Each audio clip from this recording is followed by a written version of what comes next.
first of my transition series. It is called Schism.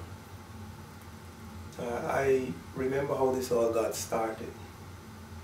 I had been challenged by American artist Tom Feeling to make a positive, bring a positive message out of a negative situation. There was a lot of talk about the slave trade, and we guys were having a lot of very, very deep discussion about it. I, however, wanted to get a positive slant into the whole negative situation, and I decided I'm going to do some paintings that can bring out this positive message. Now, that was a difficult thing to do.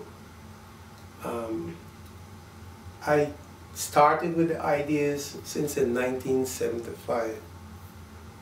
In 1978, somewhere around then, an incident happened in which there was a very, very deadly accident in front of my home, and it was a moonlight night.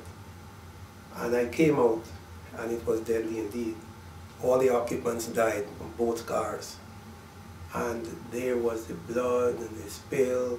But most interestingly were the pieces of glass, windscreen, splattered all over on the floor, on the road, on the asphalt of the road. And the moonlight light that shone down on it had it looking like diamonds on the ground. Now, for such a tragic situation,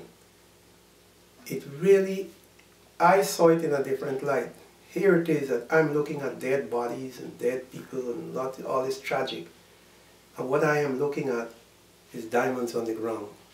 And for a long while, I have been trying to find the imagery to depict this particular scene, this particular theme, schism.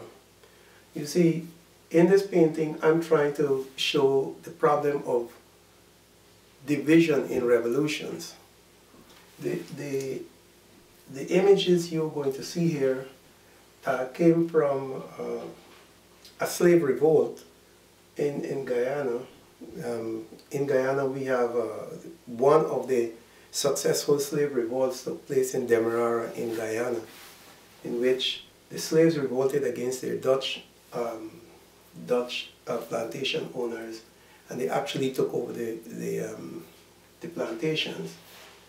And the leader of the slave revolt was a man named Kofi, a house slave, and his first lieutenant was Akara, the field slave.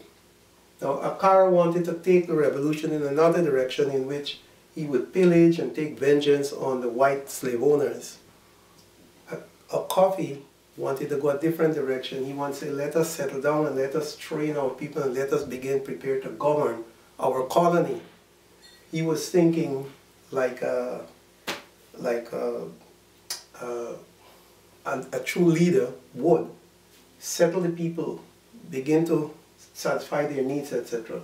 Akara was more interested in, oh, let's get back to them and let's pillage and let's...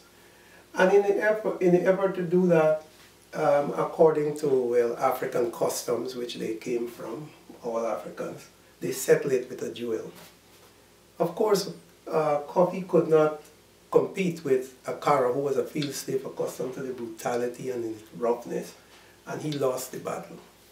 And when he lost the battle, then the leadership was given to Akara. Kofi decided, I'm not going with you. I'm not going for this. And he realized that he was in a spot. He went into the bushes, he shot himself. And the pillaging started, and so on and so on. A good revolution that went bad.